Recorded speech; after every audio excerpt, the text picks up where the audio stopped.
मौसम के एतबार से, कुछ मामलात के एतबार से इंसान को लागर हो जाने की बुनियाद पे, लागर उसको कहते हैं जो कमजोर हो।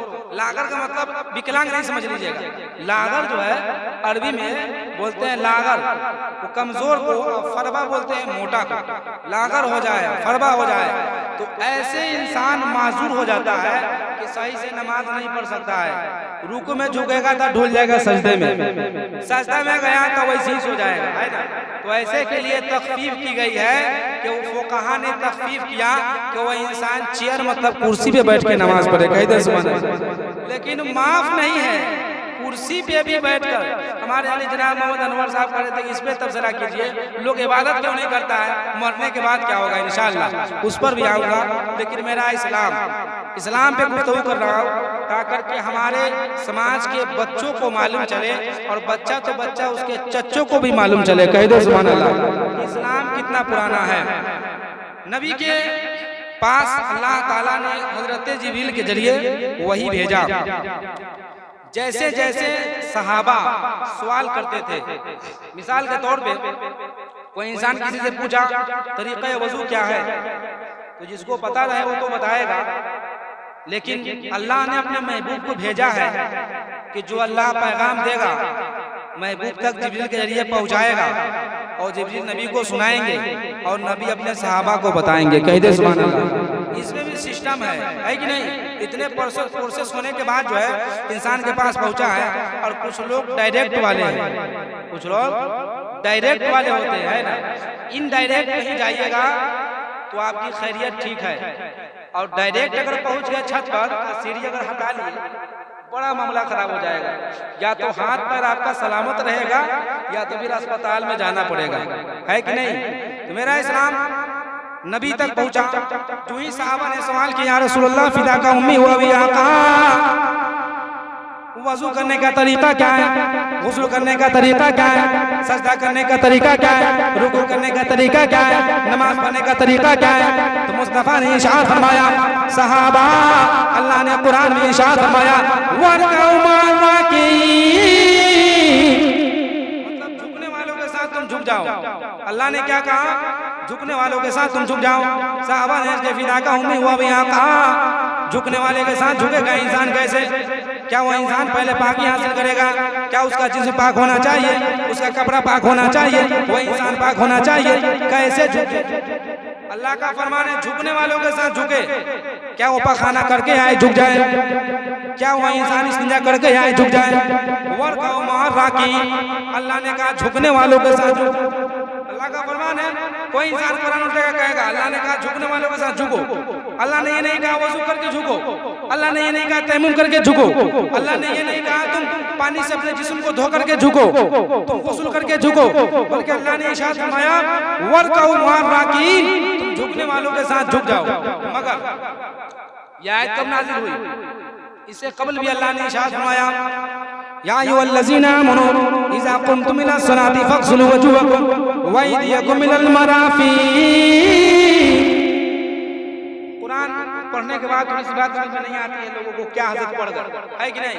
थोड़ा माइक खींच लेता है, अपने अंदर रख लेता है कि नहीं। कुछ बोलने में भी ऐसी होती है बात, नहीं समझ में आता है। लेकिन तर्जुमा सुनिए आप, अल्लाह ने इरशाद फरमाया, अल्लाह के महबूब ने कि ऐसे झुकने का अल्लाह के पास हुक्म नहीं है बारगाह में, ऐसे तुम नहीं झुक सकता है।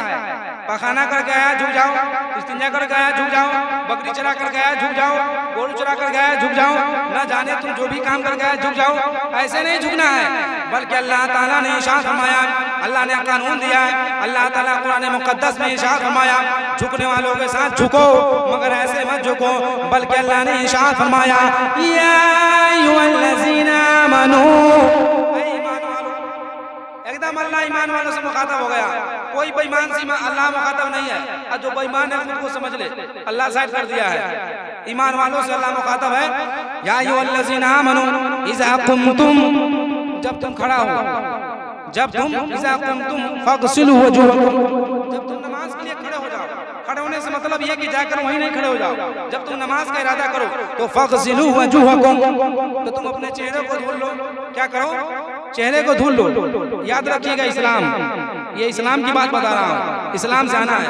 अल्लाह ने इरशाद फरमाया फगसलू वजूहकुम, अपने चेहरे को धुल लो, व अयदियकुम मिनल मराफी। अब सहाबा ने कहा या रसूल अल्लाह, चेहरा धुलना है कहाँ से कहाँ तक? कोई भी इंसान कर सकता है। ऐसा ही गए डुबकी लगा दिए चेहरा धुल लिया, ऐसा होगा? ऐसा ही गए तो दिल ले लिए, चुल्लू में पानी छपा छप झटा झट मारे चल दिए, ऐसे होगा? मगर सहाबा बहुत सही थे। आज कोई मौलाना साहब से एक सवाल करते दूसरा नहीं करेंगे, ना जाने समझ में आए ना आए कोई बात नहीं है, मगर वो सहाबा थे, वो सहाबी थे, वहां भी नहीं। अब कहीं या रसूल अल्लाह चेहरा कहाँ से कहाँ तक है? तो मुस्तफा ने इरशाद फरमाया कि सहाबा चेहरा बाल उगने के जड़ से लेकर ठोड़ी के नीचे तक है। कहाँ तक है? बाल निकलने के जड़ से लेकर ठोड़ी के नीचे तक है। किसी किसी का बाल साफ हो जाता है, तो यहाँ मत समझ लीजिएगा। हाँ, मतलब जो जमाने में चला आ रहा है, बच्चे की पैदाइशी जन्म होने के बाद जब छिला उड़ा जाता है सर, फिर उसके बाद जो बाल निकलता है उसकी मिकदारुन नासिया, मतलब उसको पेशानी बोलते हैं, यहीं से बाल निकलने की जगह है। तो नबी ने इरशाद फरमाया बाल निकलने के जड़ से लेकर ठोड़ी के नीचे तक, एक कान की लौ से लेकर दूसरी कान की लौ तक, एक कान की लौ से लेकर दूसरे कान की लौ तक, तो चेहरा हो गया। चेहरा हुआ, हम समझ रहे हैं इस्लाम। इस्लाम क्या है इसको समझिए आप। इस्लाम एक लफ्ज है, इस पे अगर जिंदगी भर इंसान तबसरा करे तो बात खत्म नहीं होगी। लफ्ज इस्लाम में अल्लाह ताला ने पूरी कायनात को समो कर रख दिया है, कह दे सुभान अल्लाह। और इस्लाम से ही लोगों को नफरत। अगर एक शेर पढ़ दिया जाए कि मेरा इस्लाम रहेगा, तो कुछ लोगों को पेट में दर्द होती है। ये इस्लाम था, इस्लाम है और इस्लाम रहेगा, है कि नहीं? शेर एक सुन लीजिए ताकि ज़हन भी ताजा हो जाए और नबी की बारगाह से पकड़े इस्लाम। और मैं बता रहा हूँ वजू का तरीका। मेरा इस्लाम रहेगा, मेरा इस्लाम रहेगा, मेरा इस्लाम रहेगा। ये बताएं, इस्लाम के मानने वाले को हर जमाने में मशक्कतें उठानी पड़ी है। इस्लाम को इस्लाम यूं ही नहीं पहुंचा है। हालांकि इस्लाम जो है, हर इंसान मजहब फितरत इस्लाम पे पैदा लिया है। हर इंसान, कुरान कहता है हर इंसान, क्योंकि आदम से आदमी आया है, हर इंसान मजहब इस्लाम में पैदा लिया है। लेकिन उसका बाप माँ उसे मजूसी बना दे, यहूदी बना दे, नसारा बना दे, जो चाहे बना दे, यहाँ आने के बाद वो इंसान वैसा बन जाता है जैसा उसका माँ बाप धर्म कर्म करता है। लेकिन कुछ लोग पढ़ लेता है तो वही छिटकता है कि नहीं? वही रास्ता अलग इख्तियार करता है। अब देखें कि सब लोग इस रुए जमीन पे मजहब इस्लाम में शामिल थे। यहाँ पे ख्वाजा गरीब नवाज आए तो लोग कहता है कि इस्लाम को फैलाएं। इस्लाम फैलाए नहीं है, बल्कि जो लोग इससे बेजार हो चुके थे, इस रास्ते से थोड़ा सा अलग हो गए थे। अब आसान कर देता हूँ मिसाल के तौर पे, चाय भी पीजिए, सुनिए कि एक शख्स का 3-4 बच्चा है, 3-4 कम ही बता रहा हूँ। हालांकि पहले लोग हर व्यक्ति के पास 10, 15, 12 औलादे हुआ करती थी। अगर 10 बच्चे हैं और 200 लड़का है, 10 भाई का ज़हनियात एक हो सकता है, 10 का मिजाज एक हो, 200 जो है आपके साथ वही व्यवहार करें जो एक दो करता है, हरगिज़ नहीं कर सकता है वो इंसान। हर इंसान की सोच अलग होगी, फिक्र अलग होगी हर इंसान की, हर इंसान की ज़हन फिक्र अलग अलग होगी। उसी तरह से इस ज़मीन पे जहां जहां इंसान अलग अलग कैटेगरी में बस गया, जाकर के न वहाँ कोई मौलाना पहुंचा, न वहाँ पे कोई नबी तो आए फिर नबी चले गए, उसके बाद कोई नहीं रहा, ज़माने जाहिलियत रही, इंसान बिखर गए, अलग अलग हो गए। अलग अलग होने का नतीजा ये हुआ कि तबलीग करने वाला कोई नहीं रहा। न तबलीग हुई, न तबलीग के असरात वहां तक पहुंचा, नहीं पहुंचा वहां तक। तो न किसी को खाने का तरीका मालूम, न सोने का मालूम, न चलने का मालूम, न सोने का मालूम, न खाने का, न पीने का, न चलने का, न उठने का, न बैठने का। अब जो जैसे चाहा वैसे किया। उसी को रेनू करने के लिए मेरे ख्वाजा गरीब नवाज आए, कह दे सुभान अल्लाह। क्या लोगों, तुम हिंदुस्तान की सरजमी पे रहते हो, तुम्हें ऐसे खाना नहीं खाना चाहिए, बल्कि नबी का फरमान है पहले दस्तरखान लगाओ, फिर उसके बाद खाना को रखो, फिर प्लेट को लगाओ। लगाने के बाद मुस्तफा ने इरशाद फरमाया बिस्मिल्लाहिर्रहमानिर्रहीम, तरीका बताएं। लोग मतलब थोड़ा सा साइड हो गए थे हम ही लोग में से थे, सब अपना ही था, सब भाई भाई था, एक दूसरे से कोई अलग नहीं था, लेकिन तरीका बदल गया था, सबका रहने सहने का ढंग बदल गया था। उसी को रेनू करने के लिए ख्वाजा गरीब नवाज आए। कह दो सुभान अल्लाह, है कि नहीं? इस्लाम समझा रहा हूँ। अब देखिए वजू भुलाइएगा नहीं, इस वजह से कि बीच बीच में बातें आ जाती हैं तो ज़हन व फिक्र उधर नहीं जानी चाहिए। वजू का तरीका मैं बता रहा हूँ, इस्लाम में है। अब क्या है, नबी ने इरशाद फरमाया, सहाबा अल्लाह ताला ने इरशाद फरमाया वरकऊ मअर्राकीन, झुकने वालों के साथ झुक जाओ। झुकने वालों के साथ झुकना भी है तो ऐसे नहीं झुकना है, उसवाए मुस्तफ़ा के साथ झुकना है कि नहीं? लेकिन मेरे मुस्तफ़ा ने फुल पर शर्ट कभी नहीं पहना था। अब बताइए, अब जाके झुकिएगा फुल पर शर्ट में, है कि नहीं? मेरे मुस्तफ़ा का लिबास क्या है, उसमें जाके झुकना होगा कि जिस तरह से मेरे मुस्तफ़ा झुका करते थे, जिस तरह से सहाबा झुका करते थे, जिस तरह से तबा ताबईन झुका करते थे, जिस तरह से गौसे आज़म झुका करते थे, जिस तरह से सिद्दीक़ अकबर झुका करते थे, जिस तरह से फारूक आज़म झुका करते थे, इला आखिरी नबी के जमाने में जितने झुका करते थे नबी के मौजूदगी में, उस तरह से झुकना है। अब कुछ लोग जो है मुरट्ठा बांध के झुक जाते हैं, कुछ लोग मुरट्ठा बांध के झुकते हैं, लेकिन कवर जो है करना इस सर को है ना। तो बताया गया है कि 1-1.5 हाथ के रख करके गमछी बांध के मत झुकिए।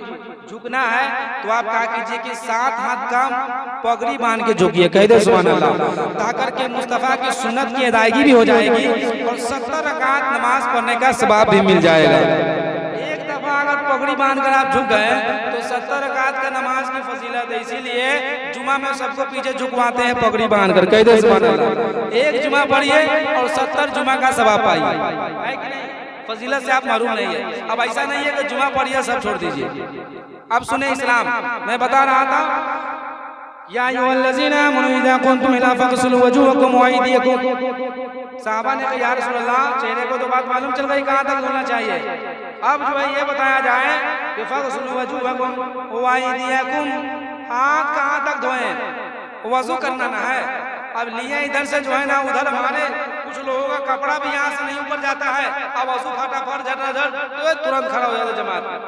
जमात छूट जाए तो बहुत बड़ा गुनाह थोड़ी है, उसकी अदायगी हो सकती है फिर, लेकिन वजू छूट जाए तो इसकी अदायगी कैसे कर सकते हैं? बताया गया है कि नमाज की कुंजी जो है वजू है। क्या है?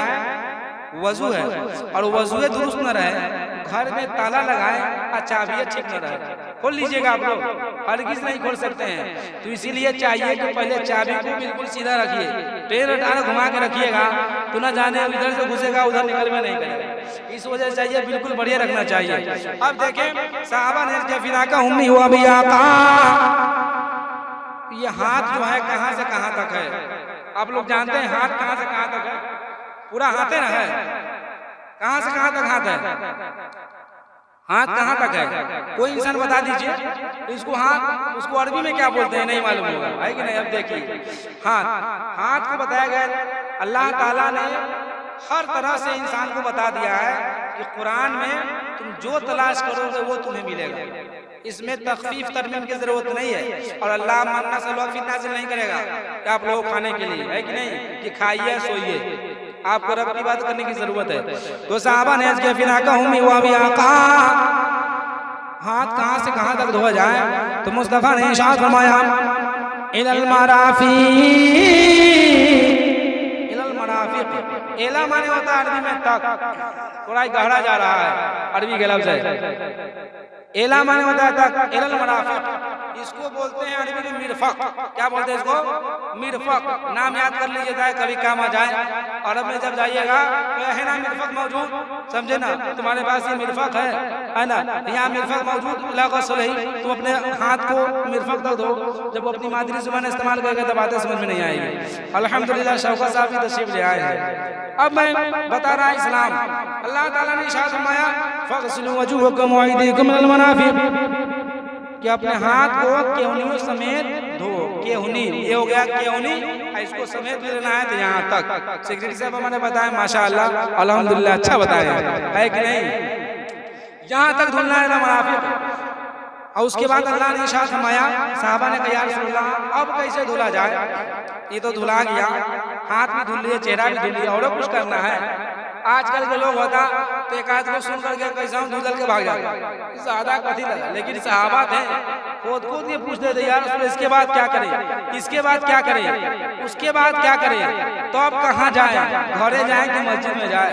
तो नबी इरशाद फरमाते कि घर से अफजल है मस्जिद में नमाज पढ़िए। कह दे सुभान अल्लाह। सब लोग यहाँ नमाजी है अल्हम्दुलिल्लाह माशाअल्लाह, है कि नहीं, नमाजी है, कोई जुमा वाले नमाजी है, कोई पंचवक्ती नमाजी है, कोई जो है ना साल वाले नमाजी है, सब नमाजी है, बेनमाजी कोई नहीं है कि नहीं। पढ़ते हैं मगर कुछ लोग जुमा में पढ़ते हैं, कुछ लोग साल भर में पढ़ते हैं, और कुछ लोग जनाजा में पढ़ते हैं, ये भी लोग ऐसे नमाजी है। अब अल्लाह ताला का इरशाद नसीब पहुंचाए नबी करीम सल्लल्लाहु तआला अलैहि वसल्लम ने। पहुंचाने के बाद साहबा ने कहा या रसूलल्लाह मैं समझ गया चेहरा कहाँ से कहाँ तक धुलना चाहिए, उसके बाद हाथ कहाँ से कहाँ तक धुलना चाहिए, ये भी बात समझ में आ गई। अब इसके बाद नबी ने शायद मसा करो, मसा कह दिया जाए, अगर इस वक्त देखा जाए 99 कहा जाए तो कम न होगा। मसा करने का लोगों को तरीका मालूम नहीं है, कोनो कान में उंगली घुसा के ऐसे से करता है, तो कोनो इधर से ऐसे से करता है, तो कोई ऐसे से करता है, न जाने कैसे कैसे लोग करता है। और उसके बाद हजरत लोग को समझाता है हजरत ऐसे मसा करना चाहिए। अब बताइए नबी की बारगाह में साहबा ने या रसूलल्लाह मसा कैसे करना चाहिए, तो नबी ने इरशाद फरमाया फमसहू नबी ने इरशाद फरमाया या अय्युहल्लज़ीना आमनू तक़ुल्लाह फमसहू बिरुसूकुम, जब तुम मसा करो तो अपने सर का मसा करो, है ना, अपने सर का मसा करो। ये मुतलक आयात है, मगर इसको इखराज किया है फुक़हा किराम ने। हम लोग इमाम कौन है, इमाम आज़म अबू हनीफा, तकरीर बहुत लंबी हो जाएगी लगता है। इमाम आज़म अबू हनीफा है, कौन है इमाम, इमाम आज़म अबू हनीफा। 4 इमाम है, लेकिन किसी एक इमाम की तकलीद करने की जरूरत है। अगर कोई इंसान इमाम आज़म को मानता है, इमाम शाफ़ी मसलक में पहुंच गया, इमाम हम्बल को मानता है और अहमद में पहुंच गया, तो फिर वो इंसान का न नमाज होगा, न रोजा, न हज, न ज़कात, कुछ नहीं होगा। क्यों? किसी एक इमाम की तकलीद कीजिए और किसी एक इमाम के पीछे रहिए आप। चारों इमाम बरक है। इमाम आज़म फरमाते हैं चौथाई सर का मसा किया जाए। क्या किया जाए? चौथाई सर जो है इसमें 4 हिस्सा करने के बाद ऐसे मसा किया जाए। मगर मुस्तफ़ा की बारगाह में सहाबा पूछ रहे हैं, तो नबी ने इरशाद फरमाया, रिवायत है मुग़य्यरा बिन शोबा, ये हदीस पाक के रावी है, मुग़य्यरा बिन शोबा तो नबी की बारगाह में थे। तो सहाबा ने पूछा कि तुमने देखा है नबी कैसे करते थे मसा? तो उसने कहा कि मैंने देखा है, नाम मैंने देखा है कि नबी मिक़दारुन नासिया, इसको बोलते हैं नासिया मिक़दारुन, हम लोग पेशानी बोलते हैं, है कि नहीं। मिक़दारुन नासिया मुस्तफ़ा जो है मसा करते थे, मिक़दारुन नासिया से लेकर के पीछे तक, सर पे हाथ ऐसे ले जा करके, और उसके बाद आगे से बढ़ाते, पीछे तक ले जाते, और उसके बाद फिर यहाँ से लाते, ऐसे ऐसे लाने के बाद पीछे के बाद वही मसा करते, और फिर उसके बाद जो है ना ये उंगली को यहाँ ले जाते, यहाँ ले जाते, इससे जो है इधर साफ किया करते थे। सबकी जगह अलग अलग है। कभी अगर फुर्सत मिले तो अकेला में लुटा लेकर के सीख लीजिए मसा करने का तरीका, है कि नहीं, ऐसे से बताया जाएगा। अब देखिए इस्लाम में वजू करने का तरीका बताया गया है। अब यहाँ वजू क्या इंसान या अय्युहल्लज़ीना आमनू इज़ा क़ुमतुम इला सलाति फ़ग़सिलू वजूहकुम व अयदियकुम इलल मराफ़िक़ वम्सहू बिरुऊसिकुम वअरजुलकुम इलल काबैन। अब देखिए, अब आखिरी लम्हा है पैर धुलना, ये सब फर्ज है। अगर इसमें कमी हुई तो फिर आपका वजू नहीं होगा। इसमें कमी हो जाने के बाद तो इंसान पैर को अर्जुलकुम इलल काबैन, पैर को कहाँ से कहाँ तक धोए? तो नबी ने फरमाया इलल काबैन, मतलब जो टखना देख रही है, कुछ लोग जिनको दिख रहा है देखिए, नहीं दिख रहा है बाद में पूछ लीजिएगा, जो हड्डी समझ लीजिए दोनों तरफ है उसको काब बोलते हैं, उससे इतना समझ लीजिए 1.5 इंच ऊंचा, वहां तक धुलने की जरूरत है। अगर सुई के नाके के बराबर भी पानी अगर नहीं पहुंचा उसके नीचे, सबका साफ पानी अगर नहीं पहुंचा तो फिर वजू नहीं होगा। क्या है? वजू नहीं होगा। तो फिर मस्जिद में गए नमाज पढ़ने, नमाज नहीं होगी। नमाज जब नहीं होगी तो फिर वहां यूं ही सजदा टेकने से कुछ नहीं होगा। होगा? सर को यूं ही टेकने से कुछ नहीं होगा, क्योंकि पहले वजू मुकम्मल कामिल अकमल करने की जरूरत है। ये हो गया आपको वजू का जो है मजहब इस्लाम में तरीका बताया गया है, ये फर्ज है। और इसके अलावा 3 दफा हाथों को धुलना, कुल्ली करना, नाक में पानी चढ़ाना, ये सब जो बताया गया है ये सुन्नत है। और 3 दफा कहाँ से कहाँ तक चढ़ाना है, तो बांस के नरम हड्डी तक चढ़ाना है। उसके अलावा बताया गया है 3 मरतबा पैर धुलना, चेहरा धुलना 3-3 दफा, तो ये सुन्नत तरीका है। क्या है?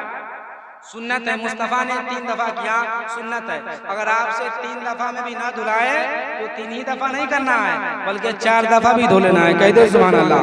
5 दफा भी धो लीजिए, पानी की कमी नहीं है। ये करबला भी नहीं है कि आपको पानी रोक दिया गया है कि नहीं? वजू के लिए पानी खर्च कर सकते हैं, कोई इसराफ नहीं है, कोई ज्यादा नहीं है, कोई फजूल नहीं है। हाँ, 1 लोटे की जगह पे 1.5-2 लोटा से वजू कीजिए। अब ऐसा नहीं है कि 1 लोटा की जगह पे नादे में वजू का खराब कर दीजिए। अब देखिए, वजू का पानी जो है माए मुस्तमल हो गया, इस्तेमाल किया हुआ, उससे इंसान वजू कर सकता है कि नहीं? या गुस्ल के पानी से? अगर कोई इंसान रखा है पानी माए मुस्तमल है ना, इस्तेमाल किया हुआ, अब उससे वजू नहीं कर सकते हैं। वो पानी पाक है, लेकिन ना उससे वजू कर सकते हैं ना गुस्ल कर सकते हैं।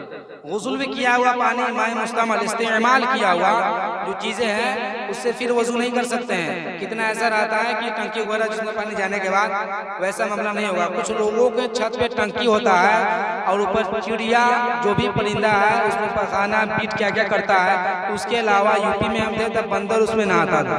क्या करता था? बंदर। अब बताइए कि पानी पाक रहेगा? न जाने क्या क्या था, हम लोग कल पे नहाते थे कि नहीं? तो इस सब से भी बचाने का हुक्म है। समझ रहे हैं हम? इस्लाम नबी की बारगाह से चला रहा है इस्लाम। अब वहां से जो है जिस तरह से सहाबा नबी से सवाल करते, अल्लाह ताला की बारगाह से हजरत जिब्रील अमीन अपने महबूब की बारगाह में वही को पहुंचाता और जिब्रील नबी को सुनाते और मुस्तफ़ा याद करते और सहाबा से लिखवाते। कह दे सुभान अल्लाह। अब देखें कि कुरान ये भी इस्लाम है, इस्लाम का मुकम्मल कानून ज़ाब्ता हयात है कुरान। ये कुरान कैसे हम लोग तक पहुँचे? कुछ लोगों को अगर कुर्सियाँ नहीं है तो आप लोग नीचे भी अगर सहमत गंवारा करें तो बैठ सकते हैं, क्योंकि जो इंसान कुर्सी पे बैठता है वो इंसान गिर भी सकता है, लेकिन जो इंसान जमीन पे बैठ जाए वो कभी नहीं गिर सकता है। कह दे सुभान अल्लाह। आप हज़रात चौकीदार न बने बल्कि जमींदार बने। जब जमींदार रहेंगे तो यहाँ भी कामयाब रहेंगे और बाद मरने के कब्र में भी कामयाब होता हुआ नजर आएगा। जमींदार जो होता है वो जमीन पर भी राज करता है और जमीन में जाता है तो जमीन में भी राज करता है। अब कैसे राज करता है? तो बगल में चले जाइए, सरकारी सुरगाही को देखिए, इधर फतेहाबाद में चले जाइए। उसके अलावा जितने कामिलो अकमल वली है जमीन में भी रह करके राज कर रहे हैं और जमीन पर भी थे फिर भी राज करते हैं, है कि नहीं? और ना उनमें कोई एनआरसी दाखिल कर सकता है, न सीए लगा सकता है, कुछ नहीं कर सकता है। उस अहाते से बाहर जो करना है कर सकता है, लेकिन उस हिसार में आने के बाद वो भी गिरफ्तार भला हो जाएगा। मखदूम अशरफ जहांगीर समनानी की बारगाह में लॉकडाउन में वहाँ जब था शुरू में, तो क्या हुआ कि कुछ लोग डिस्टेंसिंग बनाना शुरू किया। क्या किया? डिस्टेंसिंग। आ करके पुलिस वाला समझे ना, ऐसे जाओ इधर से निकलो, और वहाँ जाने का एक ही रास्ता है। वहाँ जाने के लिए एक ही रास्ता है, एक ही से निकलना है, जाना भी है आना भी है। कहा इधर से जाओ उधर से निकलो, ये करो वो करो। अब पुलिस वाला रहा वहाँ पे, वो खुद गिर गया। उसको क्या हुआ नहीं हुआ, कहा बाबा हम माफी मांगते हैं, अब जैसे लोग को जाना है जाए, हम यहाँ से चलते हैं। तो वली की बारगाह में न डिस्टेंसिंग की जरूरत होती है, न वहाँ पे कोई कानून चलता है, बल्कि वो मर्जी से अपनी चलाती है लोग कैसे चले। तो जमीन वाले जमीन पे भी राज करते हैं, जमीन में भी राज करते हैं। तो जो लोगों को अगर जगह ना मिले तो तशरीफ ले आ सकते हैं। यहाँ आप ही लोगों के लिए है, ये जिन्नातों के लिए नहीं है, फरिश्तों के लिए कि वो लोग आकर के बैठेंगे। इस्लाम हम क्या समझ रहे थे? मजहब इस्लाम। इस्लाम में कानून है वजू कैसे किया जाए। मेरा इस्लाम कहता है कि रास्ते पे क्या है, रोड पे किसी के भी दरवाजे के सामने, घर के सामने या चटियन मैदान हो अगल बगल में, वहां पे अगर ईटा पत्थर रोड़ा गिट्टी कुछ भी हो जिससे इंसान जाए तो तकलीफ पहुंचे, तो हुक्म यह है कि गाड़ी से जाए तो गाड़ी को रोक दे, उसको साइड में कर दे। पैदल है तो इंसान पैदल है तो उसको लेकर के साइड में कर दे। ये मेरा मजहब इस्लाम सिखाता है कि ताकर के तुम चल रहे हो तो बचकर चल जाओगे, लेकिन तुम्हारा भाई जाएगा तो कहीं गिर ना जाए, तुम्हारा भाई जाएगा तो कहीं गिर ना जाए, अपने भाई का मुकम्मल ख्याल रखा करो। ये मेरा इस्लाम कहता है कि नहीं। और मेरे मुस्तफ़ा ने कंकरी को रास्ते से हटाकर जमाने को पैगाम दिया कि जब तुम रास्ते से गुजरो तो कंकरी को भी दूर कर दिया करो। अगर कंकरी, कुछ लोग तो ज्यादा फलवा का दूरा पड़ना हमारा थोड़ी है ना। अब ब्रेकर लोग बना देता है, कंकरी दूर करने की बात है, यहाँ ब्रेकरी बना देता है, वो बनाता है अपनी सेफ्टी के लिए ताकि के लोग रफ्तार में न जाए, तो ये भी दुरुस्त है। बात आ गई तो सुन लीजिए कि एक शख्स मस्जिद में आया, आने के बाद मस्जिद की फील्ड में खूंटा गाड़ दिया। क्या किया? खूंटा गाड़ दिया, लाया सुधारी और चलाया, खूंटा गाड़ दिया। क्यों गाड़ा? सवाल हो सकता है। और मस्जिद के सामने ग्राउंड में खूबसूरत बिल्कुल समझिए लीपा पौधा किया हुआ, और उसमें जो है ना खूंटा गाड़ दिया। जब वहां पे गाड़ दिया खूंटा, तो एक लोग आया, कहा कितना बड़ा बेवकूफ इंसान है, वो आएगा, धक्का लग जाएगा, गिर जाएगा, मुंह तोड़ लेगा, नाक तोड़ लेगा, गोड़ तोड़ लेगा, अस्पताल जाने की जरूरत पड़ जाएगी, मस्जिद छोड़ देगा, आएगा नहीं नमाज पढ़ने के लिए। कितना बड़ा बेवकूफ नलायक गधा था जो यहाँ पे खूंटा ठोक दिया। आया, उखाड़ के फेंक दिया। क्या किया? उखाड़ के फेंक दिया, मगर सवाब दोनों को मिला है। कह दे सुभान अल्लाह। एक शख्स आया जिसने खूंटा गाड़ा, इस नियत से गाड़ा उसने कि जो लोग आते हैं यहाँ पे दूर दराज से, कोई घोड़ा लेकर आता है, कोई हाथी लेकर आता है, न जाने जिस जिस सवारियां से लोग आया करते हैं, वो इस ख्याल में नमाज सही से नहीं पढ़ते हैं कि कहीं हो न सके मेरा ऊंट भाग जाए, मेरा घोड़ा भाग जाए, मेरा खच्चर भाग जाए। इस वजह से वो कहेंगे बांध देगा खूंटा में। जब वो बांध देगा तो इत्मीनान से नमाज पढ़ेगा, और नमाज सुकून का नाम है। कह दो सुभान अल्लाह। अल्लाह ताला ने उसे भी नेकी अता किया है, शौकत साहब, खूंटा काटने वाले को भी, और जिसको जो आया खूंटा उखाड़ कर फेंक दिया, अल्लाह ने उसे भी सवाब दिया। क्यों? उसकी नीयत ये थी कि मेरा भाई आएगा, मेरा दोस्तों अहबाब आएगा, जो नमाज पढ़ने आएगा, वो खूंटा में अगर लग गया, गिरेगा, मुंह हाथ तोड़ लेगा, नमाज पढ़ने नहीं आएगा। तो अल्लाह ने दोनों को जो है सवाब दिया और नेकी अता किया। ऐसा ही दो शख्स मदीना शरीफ पहुंचा। कहाँ? मदीना शरीफ। हम समझ रहे हैं इस्लाम, इसको याद रखना है। मदीना शरीफ पहुंचा, और मदीना शरीफ पहुंचने के बाद एक शख्स दिन भर और रात भर नबी के रोजे के पास रहता था। कहाँ रहता था? नबी के रोजे के पास। पढ़ा सुभान अल्लाह, अल्हम्दुलिल्लाह, माशाअल्लाह, अल्हम्दुलिल्लाह, जो तस्बीह तहलील गिन रहा है, पढ़ रहा है, कुरान पढ़ रहा है, दुरूद पढ़ रहा है, कार्य खैर कर रहा है, जो भी करना है वो कर रहा है। एक शख्स है, आता है, और आने के बाद फट से आया और 2-3 रुकू पढ़ा, झट से निकल गया।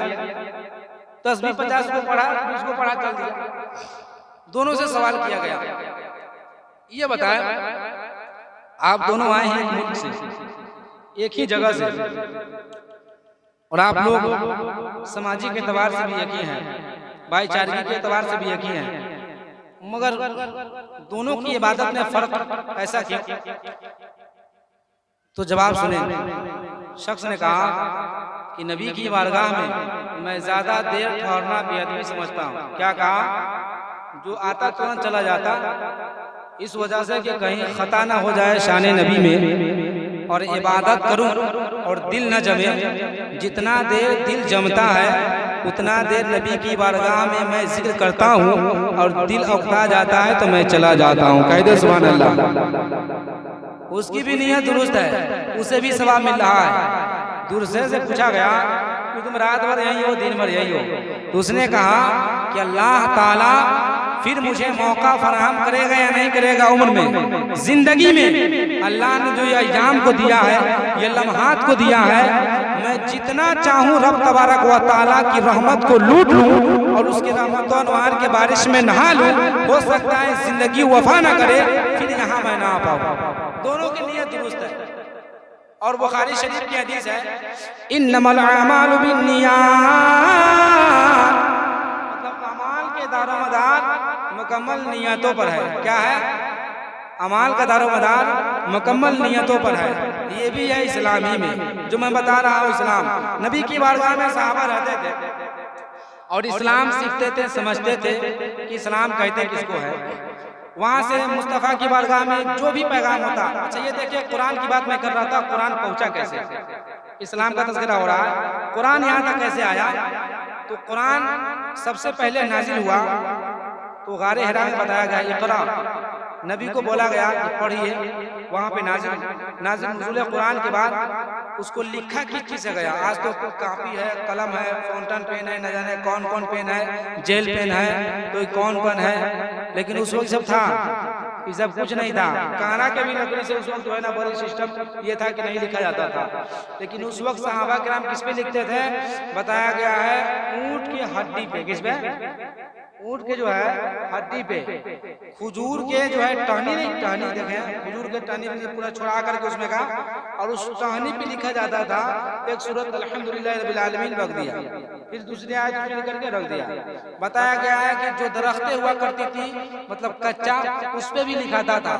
अगर यकीन कामिल ना हो तो आज भी आप सर्च करके देख सकते हैं कि सऊदीया के जो है म्यूजियम में आज भी रखा हुआ है कि कुरान कैसे कैसे लिखाता था, वो आज भी असल हयत मौजूद है नबी के ज़माने में जो कुरान लिखा था। अब कुरान लिखते कौन था, कौन इतना टैलेंट था नबी के ज़माने में पढ़ने वाला, तो हजरत अमीर मुआविया थे, कह दो सुभान अल्लाह। कौन थे, हजरत अमीर मुआविया। अब इनको भी समझने की जरूरत है, हजरत अमीर मुआविया कौन है। तो एक नाम बताता हूँ, यजीद। यजीद को कौन नहीं जानता है, जानता है ना आप, जानते हैं ना आप लोग। यजीद कौन था, इमाम हुसैन को जिसने करबला की धरती पे गरम रेत पे नाहक कत्ल करवाया। लोग कहता है किया, यजीद ने किया नहीं, करवाया है, करवाया। उसके वालिद साहब है हजरत अमीर मुआविया, जो ये कातिबे वही है और सहाबियात का दर्जा रखते हैं। बेटे के नालायक हो जाने के बुनियाद पे बाप को बुरा नहीं कहा जा सकता है, बाप के ऊपर रुशनुमाई नहीं की जा सकती है, क्योंकि बाप सहाबिये रसूल है और बेटा अपने वक्त का जालिम है। बाप जो है सहाबिये रसूल है, वो कुरान लिखते थे। कई सहाबा थे जो कातिबे वही का काम किया करते थे और सहाबा लिखा करते थे कुरान, और वो कुरान को नबी सुना देते, जिब्रील अमीन आते और नबी को सुनाते और नबी सहाबा से लिखवाते। कुछ लोग ये भी कहता है कि नबी उम्मी थे। क्या है उम्मी का मतलब ये होता है कि नबी पढ़ना लिखना नहीं जानते थे। कुछ लोग बोलता है, आप लोग नहीं सुने होंगे लेकिन हम लोग सुनते हैं। लेकिन अल्लाह ताला ने मेरे मुस्तफ़ा को पूरी कायनात की ज़बान को अता कर दिया था। क्या है, आज भी बादशाहों की बारगाह में जाए तो बादशाह कलम हाथ में नहीं लेता है। आज भी बादशाह या बड़े बड़े लोग हैं अपने नाइब को रखता है, समझे ना, दूर जाने की जरूरत नहीं है। आप जो है यहीं देख लें कि बड़े बड़े जो शोरा लोग होते हैं, शायर लोग, उनके उनसे आप डायरेक्ट रब्ता नहीं कर सकते हैं, या नेता हो उनका पीएम कौन कौन होता है वो सब उनके पास कॉल जाएगा, वही तारीख लिखेंगे, तब आना है जाना है। इसका मतलब ये को नहीं जानता है शायद, इसका मतलब आप निकालेंगे कि शायद नहीं जानता है लेकिन आप पढ़ना, तभी तो रखे हुआ है चेला को। अगर वो जानता तो कॉल खुद से उठाता, गोया के बात करने भी नहीं आती है, अगर बात करने आती तो कॉल उठाता। ये जरूरी नहीं है, वो इस वजह से रखा कि ताकर के मेरा काम ये कर दे। और बड़े लोग जल्दी कोई काम करते नहीं बल्कि करवाते हैं। क्या करते हैं, करवाते हैं। तो मेरे मुस्तफ़ा को अल्लाह ताला ने पूरी कायनात के खजाने की चाबी देकर के भेज दिया। तो मेरे मुस्तफ़ा खुद कैसे बल्कि सहाबा से करवाते थे। कह दे सुभान अल्लाह। मेरे नबी खुद नहीं बल्कि सहाबा से करवाते थे। ऐसा नहीं है कि नबी जानते ही नहीं थे, और जो कहता है वो खुद नहीं जानता है।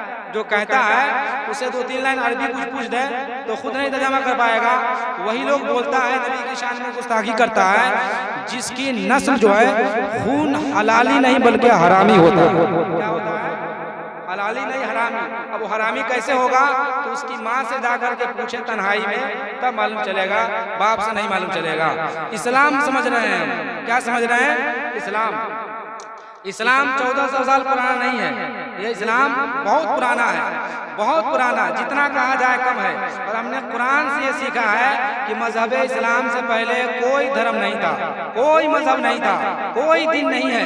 ये मेरा कुरान कहता है, चाहे जमाने की हुकूमतें कुछ करे, तिरपन तलाक पे आकर के कानून नाफिज कर दे, निकाह पे कानून नाफिज कर दे, चाहे जिस पे नाफिज कर दे, लेकिन जो अल्लाह ताला ने फरमा दिया कौमे मुस्लिम उसी पे अमल करेगा। कह दे सुभान अल्लाह। कौमे मुस्लिम उसी पे अमल करेगा। कोई आकर के कह दे कि नहीं वजू करने का तरीका है कि पहले नाक धोइए, कोई धोएगा? कोई कह दे कि नहीं गुस्ल करने का तरीका है पहले उंगली जो है ना पैर का उंगलियां धोकर के निकालिए, कोई करेगा? बल्कि लाख कोशिश कर लेगा कोई इंसान कानून पे कानून नाफिज कर दे, लेकिन जो मेरे मुस्तफ़ा और अल्लाह ताला ने फरमा दिया उसी पे लोग अमल करेगा। और हजरत बिलाल ने जमाने को पैगाम दे दिया कि तुम लाख मुझे सता लो, मेरी जबान को काट लो, मगर जो मेरे मुस्तफ़ा का पैगाम है मेरी जान जा सकती है, लेकिन मुस्तफ़ा के पैगाम से एक जरा बराबर नहीं हो सकता, मैं जरा बराबर नहीं हट सकता हूँ जमाने को। किफायत अली काफी को आप लोग जानते हैं, लोग पढ़ता ही नहीं, इसलिए जानेगा क्या किफायत अली काफी? ये बहुत बड़े मर्द कलंदर है, ये जंगे आज़ादी। थोड़ी सी बात करता हूँ, हमारे मुस्तफ़ा के खानदान से वो ताल्लुक रखते हैं जी। आने दीजिए।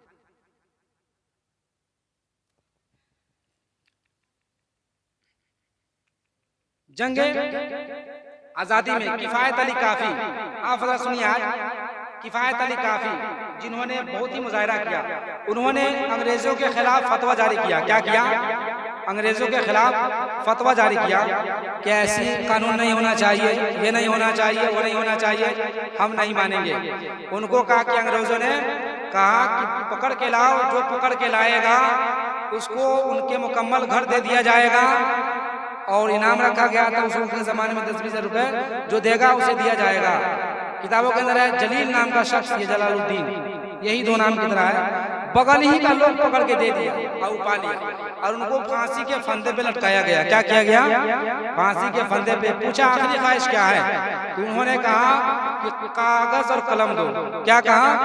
और जिस नस्ल के पास, जिस इंसान के पास कागज और कलम हो वह इंसान मरता नहीं है, बल्कि उसका जिस्म खत्म हो जाए मगर वो इंसान का नाम जिंदा रहता है। कह दो जिसके पास कागज और कलम हो। उन्होंने लिया और लिखना शुरू कर दिया कि कोई गुल बाकी रहेगा ना चमन रह जाएगा। जाते जाते शेर लिखना है। आप ज़हन देखिए कितना काम किया होगा, और नबी के घराने से ताल्लुक रखते हैं, कहे जान चली जाए लेकिन परवाह नहीं करते हैं। उन्होंने लिखा कोई गुल बाकी रहेगा ना चमन रह जाएगा, पर रसूलुल्लाह का दीने हसन रह जाएगा। कोई गुल बाकी रहेगा ना चमन रह जाएगा। तुम मुझे मारकर सोचते हो कि जमाने से मुस्तफ़ा की खानदान को खत्म कर दूं, तुम चाहते हो कि जमाने से मजहब इस्लाम को मिटा दूं, मगर याद रखना एक किफायत अली काफी जा रहा है, अल्लाह ताला हजारों किफायत अली काफी को पैदा कर देगा। क्या करेगा? लाखों किफायत अली काफी को पैदा कर देगा। एक किफायत को जाने से कुछ काम नहीं बिगड़ेगा। और उतलोशो का मुखाब के पोशाक पे नाज़ाओ क्यों,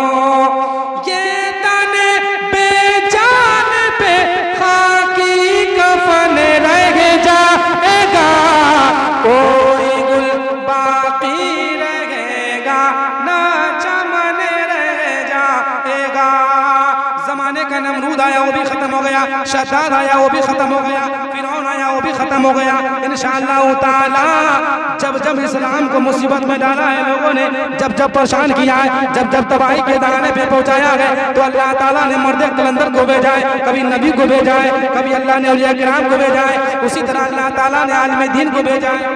हर वक्त में अल्लाह ताला ने भेजा है। अगर अल्लाह ताला अपने महबूब को नहीं भेजता तो अबू जहल कौन बनता?